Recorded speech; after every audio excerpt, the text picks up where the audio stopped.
decided to post the battle after like forever of not posting a battle because apparently I've been asked to post battles, so people want to know where I am. And actually, I've been kind of busy. You know, school started again, and a lot of things been going on. But I'm gonna try to record a little bit more often, so just expect that. So he leads off with a clay doll, and I lead off with my Celebi, and I have no idea why he stood in because he just got leaf stormed and just died. So he brings in a Scizor, and I know it's going to do a U-turn or something, but instead he tries to predict the switch and goes for a superpower. But the Salamence comes in, and that really doesn't do much. So I'm predicting his switch because I know he's not going to stay in a superpower again. So I go for Draco Meteor, and he makes a pretty good switch and goes into his Tyranitar, which is pretty good. So I'm figuring his Dragon Dance, so I go right back into my Celebi, who is Scarfed, and he Dragon Dances. I know I'm going to be faster than this thing, and with a Leaf Storm I should be able to kill it. I'm not completely sure, but I'm pretty confident. So I go for the Leaf Storm, and it missed, and this almost cost me the game. It was pretty crazy because he sets up the substitute, and now he can get another Dragon Dance off, which is really disappointing. So I figured at this point that I was going to get swept because the T-Tar is just looking at me with 2 Dragon Dances up. I'm pretty sure I'm dead in this, but I tried to just switch out and go right back into the Salamence because just to get an Intimidate and see what he would do. And instead he substitutes, which is a smarter play, which is good for him. And then I figured he'd outspeed me, but I had needed to break the sub, but he didn't outspeed me after 2 Dragon Dances, so I was pretty happy for that. And now because of that, I knew I could just scare him away. Even if my Celebi wasn't faster than his Tyranitar, after he kills my Salamence, I could go back into the Celebi and scare him away. So that's exactly what I do. I try, and yeah, he goes right back into Scizor, which is a smart play if he's scared that I'll outspeed him, because he figures he'll get a chance to set up.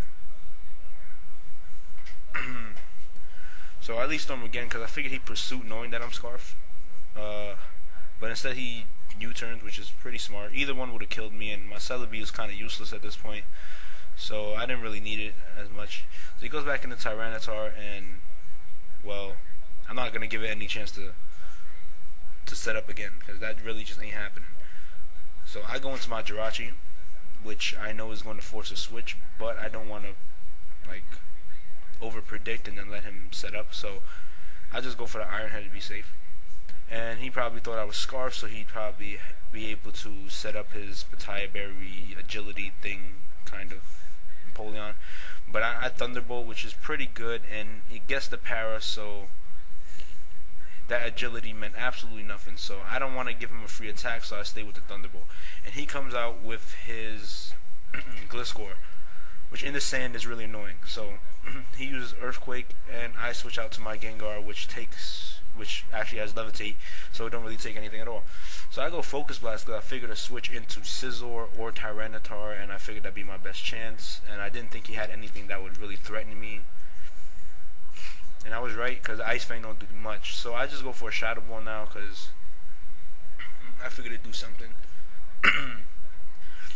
So yeah, he Ice Fangs again, and I don't know if he's going to stay in or not, so I might as well just get damage on something.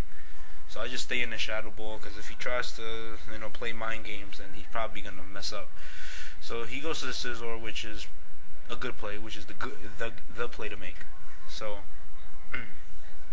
this is what I'm going to do. I'm going to just stay in, because just in case, whatever move he locks himself into, I'll get a free switch into something. So he has the Bullet Punch, and well, whatever. So I go into Kingdra because I figured this will be as good a time as ever to set up a Dragon Dance. So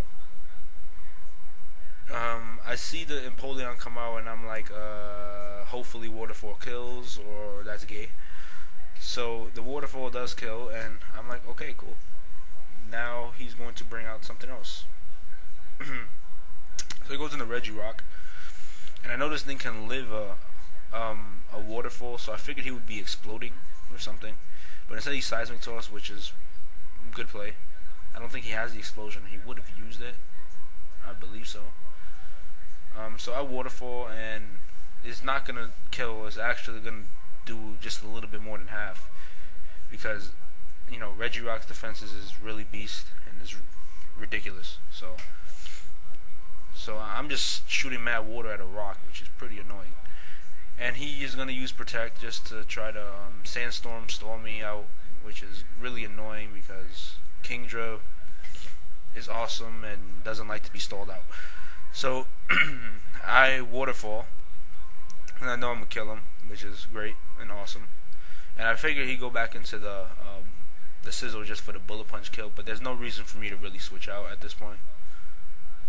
So I'm just gonna stay in and once again see what he locks himself into. And after I've seen all his Pokemon, I know now that with a weakened Scizor, a weakened Gliscor, and a weakened Tyranitar, I have the game won. So I go for the Fire Punch, and it does shit to the Gliscor, which I expected it to. But I have the Ice Punch, so the Ice Punch is just going to rape the Gliscor and pretty much hand me the game. So he's gonna go back into Tyranitar, and the Iron Head is gonna finish him off, which will only leave him with a Scizor that he's going to use Bullet Punch, which isn't gonna do much and is going to give me the game. So good game, Yam. Rematch whenever, it don't really matter to me. And look for the new recordings. I'm gonna be recording a little bit more, so yeah. So you could just check me out, Pornstar. You already know. Holla at me.